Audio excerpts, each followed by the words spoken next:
जय हिंद। जैसा कि हम लोग पिछले अध्याय 1 लेसन समाप्त किए हुए हैं, जो रमेश सिंह का बेस्ट बुक माना जाता है। आज हम लोग देखेंगे कि राष्ट्रीय आय अध्याय 2 को पूरी जानकारी की राष्ट्रीय आय की भूमिका क्या होता है। फिर हम लोग देखेंगे जीडीपी, फिर राष्ट्रीय आय भी देख सकते हैं। तो इस वीडियो में 3-4 दिन के क्लास में हम लोग भी इसको समाप्त करेंगे। और अगर वीडियो अच्छा लगता है तो लाइक शेयर करिए।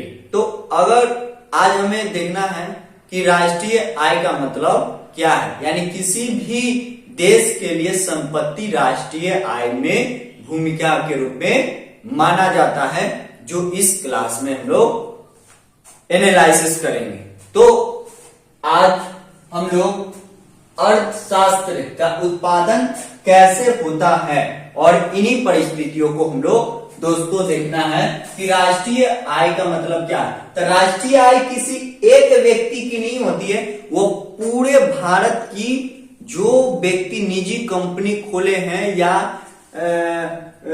किसान है, वो भी एक राष्ट्रीय में योगदान दे रहे हैं। यानी आप शिक्षक हैं या आप कुछ भी कर रहे हैं तो ये भी एक राष्ट्रीय के योगदान दे रहे हैं। यानी राष्ट्र को बढ़ाने के लिए आप क्या सोच सकते हैं, वही अर्थशास्त्री उत्पादन है। उत्पादन में भी बहुत सारे चीज है, जैसे फैक्ट्री हो सकता है, यानी कंपनी, निजी व्यक्ति, किसान, यानी सभी को राष्ट्रीय आय माना जा सकता है। और कौन सी चीजों को भी रिप्रेजेंट की जा सकती है, तो राष्ट्रीय आय जैसे व्यक्ति, किसान भी हो सकता है। सभी व्यक्ति उत्पादन में मूल योग संभावित है। इसका मतलब आप समझ गए। मान लीजिए कि आप पुनपुन नदी है, तो पुनपुन नदी में आप मछली मार गए, तो 10 मछली आया, 10 मछली आया, तो आप 8 मछली को बेच दिए, तो बाकी बच गया ना 2, तो वो आप किसके लिए रखें, ताकि आप 2 मछली अपने घर के लिए पालन पोषण करने के लिए वो मछली को, यानी संभावित है। यानी हम जो उत्पादन कर रहे हैं पूरा को नहीं बेचेंगे, हम कुछ सीमित तक उसको योग में संभावित में रख सकते हैं। तो वही बात इसमें बोला है कि सभी वस्तु उत्पादन मूल योग संभावित है। यानी कोई भी व्यक्ति व्यापारी जब करेगा तो कुछ तो अपने पास में रखेगा ना। तो वही बात को इस वीडियो में और इस सभी वस्तु पर भी, यानी वस्तु अलग अलग हो सकती है, अलग अलग उसका डिमांड हो सकती है, यानी इस चीज को भी हम समझे कि राष्ट्रीय उत्पादन क्या है। यानी देश में आय और देश में व्यय, ये दोनों मतलब आंतरिक और हमारे देश में, यानी जो भी उत्पादन हो रहा है एक राष्ट्रीय आय के रूप में, भूमिका के रूप में जाना जाता है। तो आई होप इसको आप लोग समझे होगा। देखिए आंतरिक उत्पादन, यानी आंतरिक वस्तु का उत्पादन, यानी क्या चीज लोग उत्पादन कर रहे हैं। तो देखिए कृषि को जो होता है, गेहूं उग जाता है। उद्योग, अब बताइए गेहूं से कुछ बना आटा, आटा से कुछ बना ब्रेड, ब्रेड से कुछ बना केक, यानी कुछ होगा मेन प्राथमिकता आंतरिक कुछ हो गया हमारे गेहूं, गेहूं से कुछ बना आटा, आटा से कुछ ब्रेड, ब्रेड से बाद में कुछ बना केक। मान लीजिए कि ये 20 रुपए केजी है, 20 रुपए, और ये सॉरी कुछ 35 रुपए केजी, और ये ब्रेड 5 रुपये 10 रुपये ब्रेड मिलता है, और ये 120 रुपया। तो बताइए कि यही चीज को रिप्रेजेंट किया गया है, लेकिन केक का दाम जो है, केक जो है उसकी ज्यादा हो जाएगा। जैसे पिज्जा ईसान हो जाए तो केक का दाम कुछ होता है, तनी मुनी चीज लगता है, लेकिन उसमें पैसा ज्यादा है। इसीलिए तृतीय सेवा, यानी ये चुनौती है, इसको हम गिन नहीं सकते हैं। अगर मान के आटा के दाम में हम 3 बार कैलकुलेट करेंगे कि नहीं, यानी इसी में भी आटा मैदा लगा होगा। आप क्या मेरी बात को समझ पा रहे हैं? यानी यही चीज को कोची लगा, बार बार इसको आटा लगाना, ये बात को आप समझ गए।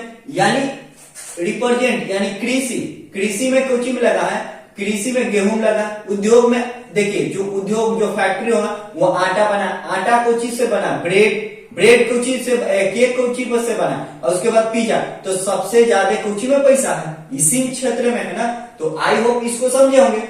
तो आप इसी चीज को उद्योग आटा के रूप में, तो मान के चलिए कि आपको फैक्ट्री लगा रहे हैं, तो इसको गिनना मूंग एक के चीज को हम कई बार, मान के लिए 20 रुपया 50 रुपया, तो एक के आटा का हम कई बार गिने कि नहीं। तो यही हमारे भारत में आंतरिक वस्तु एक चुनौती की कारण बन सकते हैं और इसी संभावना पर भी है। तो हम समझ गए यहां से कि राष्ट्रीय आय का मतलब क्या हुआ कि देश के अंदर जो भी उत्पादन हो रहे हैं हमारे भारत में वो राष्ट्रीय आय कहा जाता है। राष्ट्रीय आय का मतलब क्या हो, उस कंडीशन यानी देश की अर्थव्यवस्था।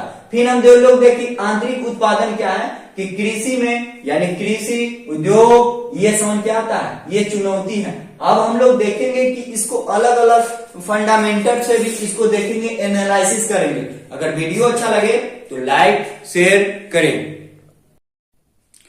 अब हम लोग देखेंगे कि उत्पादन के कारक कौन कौन सा है। अगर ये चीज बहुत इंपॉर्टेंट है कि किसी फैक्ट्री उपजाने के लिए ये क्या चीज चाहिए आपको, तो सबसे पहले आप कोई भी फैक्ट्री खोलना चाहते हैं तो सबसे पहले तो भूमि चाहिए। सबसे पहले भूमि यानी घर चाहिए। उसके बाद में श्रम का मतलब वेतन, यानी जो लेबर खटाइएगा उसको ही ना श्रम बोलते हैं। यानी जो भी हम अपने काम करते हैं उसके हिसाब से हमें श्रम की आवश्यकता है। क्यों श्रम की आवश्यकता है, यानी पैसा की जरूरत है, क्योंकि अपनी आवश्यकताओं को बाजार में खरीद सकते हैं तो श्रम चाहिए। फिर पूंजी चाहिए ना, मान के चलिए कि आपके पास में पूंजी नहीं और उसके बाद है ना उद्योग लगाइएगा, तो पूछेगा कि उत्पादन की कितनी कारक होता है, तो पहला भूमि, श्रम, पूंजी, फिर उद्योग चलेगा। मान के चलिए कि भूमि की किराया हम दिए, मान के चलिए कि 5,000, ओके 5,000, फिर भी कुछ श्रम यानी जो मतलब किराया के रूप में भूमि के रूप में यहाँ किराया के रूप में रहा, तो उन परिस्थितियों में वेतन हमारे पास में कितना हुआ 2,000, उस पे हमको एक लेबर का कॉस्ट देना पड़े। पूंजी हमारे पास में कितना है पूरा 7,000। अब 7,000 में से उसमें से भी हम अलग अलग है, तो यही तो हमारे पास में कैलकुलेट, यानी हम उत्पादन कितना के कर रहे हैं 7,000 के कर रहे हैं। तो इन्हीं परिस्थितियों को आपको देखना पड़ेगा कि उत्पादन के कारक कितने होते हैं, यानी कितना होता है 1 2 3 4, और सबसे पहले भूमि महत्वपूर्ण होगा। आप जहां पर भी फैक्ट्री खोलिएगा जहां पर इंपॉर्टेंट कुछ होता है भूमि क्या होगा आपके पास में फैक्ट्री लगाने के लिए। श्रम को चाहिए वहां के वेतन यानी मालिक जो वेतन के, और पूंजी जब तक नहीं रहेगा आप कैसे उपजाइएगा। उद्योग का मतलब फैक्ट्री लगाना होता है। अब देखिए भाई हमारे पास में संभावित उत्पादन क्या है, यानी संभावना। हम ये ना तो नहीं कर सकते हैं कि कल के होए कि हम करोड़ रुपया कमा सकते हैं, लेकिन हम संभावना कर सकते हैं कि भारत की अर्थव्यवस्था में अगर हम पूरी ईमानदारी पूर्वक से काम करेंगे तो एक समान पूरी 100% किसी का भी नहीं। आप कर रहे भी है तो आपका गारंटी नहीं कि नौकरी लगेगा कि नहीं लगेगा, ये कोई गारंटी नहीं कर सकता है कि किसका नौकरी लगेगा कि नहीं लगेगा। ये संभावना है। मान के कि अपने जीवन में एक संभावना लिए कि यूपीएससी के मुझे तैयारी कर, तो ऐसा थोड़ी है। लेकिन आप बताइए कि यूपीएससी के एक बार तैयारी कर चुके हैं तो आपके पास में बहुत सारे तार्किक ज्ञान होंगे जो अलग व्यक्ति में आपको कैपेसिटी ज्यादा होगा सोचने की, तार्किक की, अलग अलग पहलू की हो सकती है। तो इसीलिए तैयारी को लिए हाई एजुकेशन बेस्ट माना जा सकता है। इसीलिए हम लोग संभावना पर ही यूपीएससी को भी तैयारी करते हैं। क्यों कि वास्तविक में कम भी हो सकता है अधिक भी हो सकता है, मतलब कि आपके जीवन में न भी हो सकता है अधिक, और ये कभी कभी महंगा हो जाता है। अब मान के चलिए संभावना, मान के आपके बाजार में कोई चीज कम रहा है तो उसकी महंगा होता है कि नहीं। जैसे हीरा क्या है हमारे मार्केट में क्या पाया गया, तो हीरा भी क्या है कि अलग अलग इसको पहलू है। तो हीरा में भी कुछ है वास्तविक रूप से कम है लेकिन इसका उत्पादन महंगा है। क्यों, क्योंकि आप बताइए हीरा एक ऐसा चीज है बहुत कम चीज है और उसको डिमांड बहुत सारे लोग, तो उसका महंगा होगा कि नहीं सवाल। तो आई होप इसको समझ पाए होंगे कि अगर कोई चीज की वस्तु कम है यानी कम उत्पादन कर रहे हैं तो उसकी मांग ज्यादा होगी, और मांग जब ज्यादा होगी तो कीमत की दाम बढ़ जाएगी। यही बात को तो इसको संभावित है यानी संभावना। जैसे प्याज का दाम है भाई, तो प्याज के दाम में देखते होंगे कि ये तो हमारा प्राकृतिक है जब हमारे पास में वर्षा होती है, उस कंडीशन में उस फसल खराब हो जाती, जिसके कारण प्याज का दाम में आप देखते हैं कि दाम में इजाफा होते रहती है। तो इसका मतलब है कि जो भी वस्तु यानी उसकी मांग ज्यादा है लेकिन उस हिसाब से उत्पादन नहीं हो रही है, तो उससे क्या होगी, यानी वह संभावना पर होगी कि किस कंडीशन पे। तो आई होप संभावना उत्पादन में आपको अच्छा तरीके से समझ में आएगा। अब देखिए कि विदेशी शुद्ध कारक क्या है, यानी विदेशी शुद्ध कारक क्या है भाई, कि देखिए यहां पर पॉइंट में हमें समझना है कि विदेशी शुद्ध आय हम किसको कहेंगे, यानी जो भारत में उत्पादन कर रहा है उसे शुद्ध आय माना जा सकता है, और जो विदेश के बाहर कर रहा है माने भारत में हम रह के अपने उत्पादन करें वो शुद्ध आय है। लेकिन हम लोग जो भारत में जाके जैसे अमेरिका इस समय, तो हम लोग उसे क्या हो जाएगा, विदेश से बाहर रह रहे हैं। तो यही इसमें अगर बोलेगा कि विदेशी शुद्ध आय कैसे निकाले, तो विदेश में रहने के माइनस कर दीजिए और भारत में पॉजिटिव हो जाए, तो विदेश वाला और भारत वाला माइनस कर दीजिए तो शुद्ध आय निकलेगा। क्वेश्चन पूछा गया है कि शुद्ध